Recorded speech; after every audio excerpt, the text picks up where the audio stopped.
Hello everyone, I Dr. Wajid Shabir welcome you to another interesting case of ECG. So this is the case which we are going to discuss today. We discussed this case recently on our Facebook page as well. This is ECG of a 63-year-old lady who presented to emergency department with two episodes of loss of consciousness over a period of 1 month. Now, before starting the discussion on this ECG, as always, I would like you to pause your videos, note down the findings and diagnosis with yourself so that at the end of the video you can compare your findings and diagnosis with the discussion done in this ECG. So let's start the discussion on this ECG. As you know from our previous videos that the first thing which we look at on an ECG is rhythm. And for rhythm we look at lead 2 or rhythm strip, which is a long lead at the bottom of the ECG. And for rhythm to be sinus there should be a prominent and upright P wave before each QRS complex. As here you can see that before each QRS complex there is a prominent and upright P wave. So this is a sinus rhythm. After rhythm, the next thing which we look at on an ECG is heart rate. For calculation of heart rate, we use rule of 300.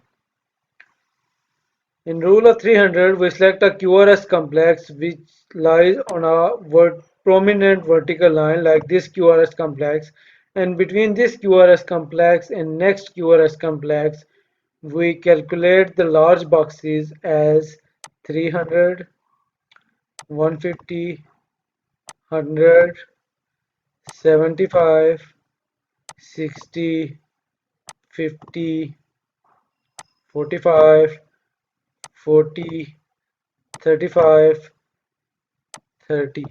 So the heart rate in this case is between 30 and 35. It is around 33 beats per minute. So this is a bradycardia. Now moving on to the axis. For axis we look at lead 1 and lead AVF. You can see that the direction of QRS complex is upright in lead 1 while it is directed downwards in lead AVF. So as you all know very well that by rule of thumb an upright QRS complex in lead 1 and QRS complex directed downwards in lead AVF means that this is our left axis deviation. After the axis, we'll try to find out the reason for bradycardia. Now to find out the cause of bradycardia, we will again look at the rhythm strip. If you look at closely on the rhythm strip, you can find that before a P wave which is being conducted, there is another P wave which is similar in morphology to the P wave which is being conducted. And the rate at which these P waves are coming is around 300, 150, 100. So the atrial rate is around 100 beats per minute, while the ventricular rate, as we calculated earlier, is around 33 beats per minute. Now, when we march these P waves, as we said that the atrial rate or the sinus rate with atrial depolarization is around 100 per minute. So if we march these P waves, the next P wave should be at around 100 beats per minute. So if we march this P wave backwards, this will be 300, 150 and 100. So the next P wave should be here. Similarly, again marching it backwards, there will be 300, 150 and 100. Here we can see that the atrial rate is around 100 beats per minute. So we can say that every third beat is being conducted here. This is the first one, second, and third wave which is being conducted. Again, this is the P wave, second one, and third P wave being conducted. So we can see a pattern of every third beat being conducted to ventricles. This type of block is called 3 ratio 1 AV block. 3 ratio 1 AV block is one of types of fixed ratio AV block like 2 ratio 1 AV block. Also, a 3 ratio 1 AV block is called a high degree block. As by definition, any heart block with a P to QRS ratio of 3 ratio 1 or more will be high degree AV block. Hopefully the concept is clear till now. Now moving on to the next important finding, we can see that the QRS complex is wide. Here you can see that the QRS complex is more than 3 small squares. It is around 180 millisecond. Also another important finding is presence of small r followed by a small s and a prominent terminal R, or we will call it R prime in lead V1. Similarly, you can find a deep S wave in lead V6 and also you can find a S wave in V5.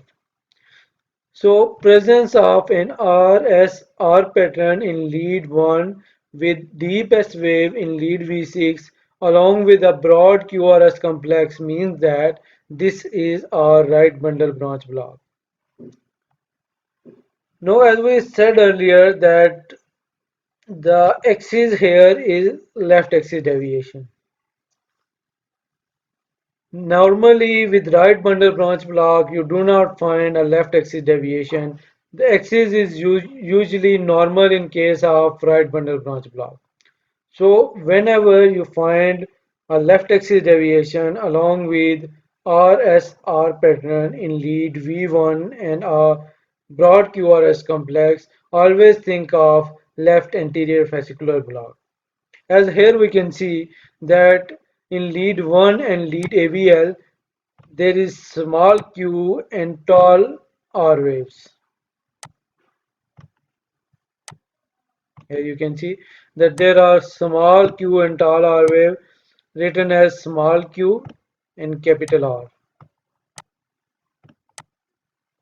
Also in lead 2, 3 and AVF, which are the inferior leads, you can find a small r and also a deep S wave. Normally you do not find a prominent deep S wave in inferior leads. So Uh, so presence of a small q and prominent R wave in lead 1 and AVL along with a small r and prominent S in lead 2, 3 and AVF means that this is a left anterior fascicular block. Also you can find that there are T wave inversions in lead V1, V2, V3, V4 and lead V5. And these T wave inversions are basically secondary T wave inversions. The reason behind these inverted T waves in V1 to V5 is that, as you know, that the presence of right bundle branch block means that there is a delay in interventricular depolarization. The depolarization of both ventricle is abnormal.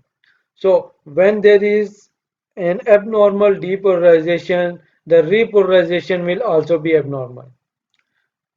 And this T wave inversion is due to abnormal depolarization.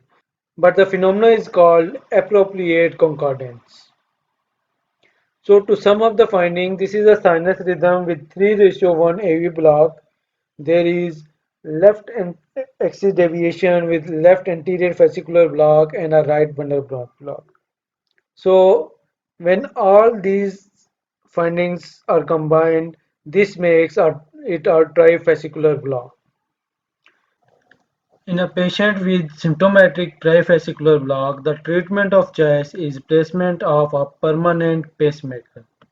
So in this case, we placed permanent pacemaker to the patient and she is doing fine till now. Hopefully you like the video. For more videos, kindly subscribe to our channel and stay tuned. Allah Hafiz and take care till next time.